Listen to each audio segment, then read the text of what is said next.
নমস্কার, এইচপি সংসার নতুন একটি ব্লগে আপনাদের স্বাগত জানাই। আবার চলে আসলাম নতুন একটি ব্লগ নিয়ে। আজকে ব্লগটা করতে পারবো না, কারণ বেশি বড় হবে না, মিনি ব্লগ হবে। বেরোচ্ছি, একটু খুব আর্জেন্ট আছে, এমার্জেন্সি। কালকে এমার্জেন্সি পড়ে গেছে, কাল রাত্রে খবর পেলাম, তো বেরোচ্ছি। ওরা বেরিয়ে গেছে, গতকালের টিফিন যা ছিল কচুরি ফচুরি গরম করে সব দিয়ে দিয়েছি, আলুর দমটম খেয়েছে, নিয়ে গেছে। আপনার দাদা আর আমি বেরোচ্ছি, মা ঘরে একা থাকবে। আসি। হতে পারে, ঠিক আছে, রাখছি দাদা।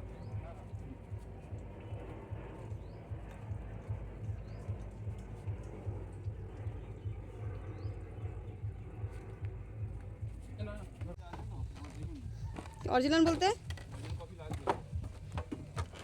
কালকে তোমাকে তো সকালেই দিয়ে দিয়েছি মনে হয়। সেটাই আমি দেখে নিচ্ছি আছে কিনা। মায়েরা তোমার আচ্ছা। ওখানে থাকবি, চাচাবি না বেশি। রকে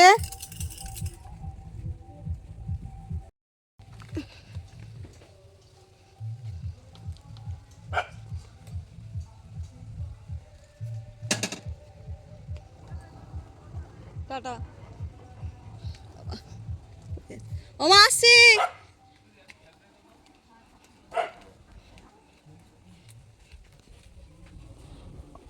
ও এ শোনারা, একটু লক্ষ্য রাখবি তো। হ্যাঁ আসছি, মনে সন্ধে হয়ে যেতে পারে, বুঝছিস? আর কি না, সিরিয়াসলি একটু লক্ষ্য রাখবি। আসছি গো। এই সারাদিনের মতন বেরোলাম, মা ঘরে আছে, তাই ওদেরকে বলে গেলাম যে একটু দেখতে, কেন পুরোপুরি একা তো, কখন ফিরবো কোনো ঠিক নেই। আর এই যে রাস্তা দিয়ে প্রথম আজকের আমি যাচ্ছি, রাবিশ ফেলা হয়েছে, পুরোপুরি কমপ্লিট হয়নি। দেখুন এই ঢাল মুখটা উঠতেই একটু অসুবিধা, মানে অসুবিধা বলতে কারোর অসুবিধা নয়, আমার একটু একটু আমি কোনো সময় ডিসব্যালেন্স হয়ে যায়, সেই কারণেই আর কি আমার একটু অসুবিধা, যতক্ষণ না রাস্তাটা একটু সমান হচ্ছে।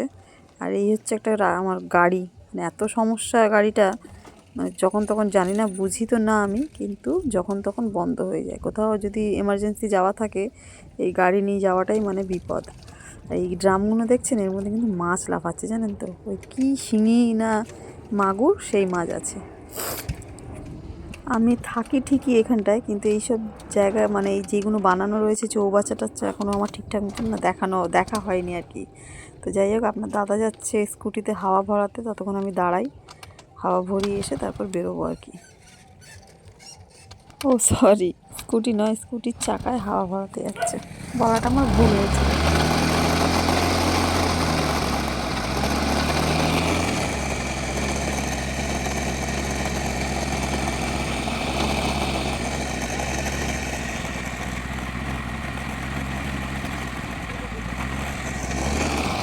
শেষ বেশ স্টার্ট নিল, বুঝলেন তো।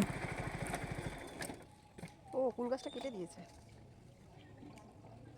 এই ঘরটার পাশে না একটা বড় কুল গাছ ছিল, জানেন তো, গত বছর প্রচুর কুল কুড়িয়ে নিয়ে গেছি, সেগুলো এখনও শুকিয়ে রেখে দিয়েছি, গাছটা কেটে দিয়েছে, দেখতে পাচ্ছেন শুকিয়ে গেছে।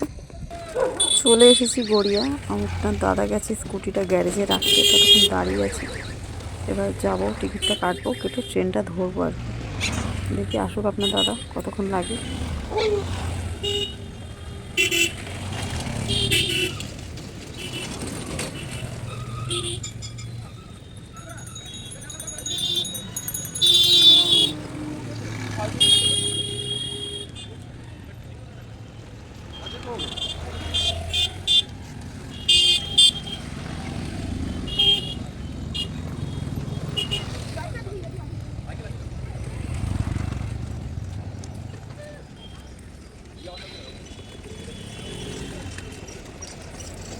ওই যাচ্ছে ভদ্রলোক, আসলেই একদম মানে উনি হাঁটে আর আমি দৌড়াই, দেখুন 1 সেকেন্ড দাঁড়াবে না। এখন বাজে দুপুর 2টো, আপনার দাদা আর আমি একটু বসেছি আর কি, একটু বিশ্রাম নিচ্ছি, এখনও সময় আছে। আমরা খেয়ে এসেছি, একটু অল্প হালকা ফুলকা খেয়েছি আর কি।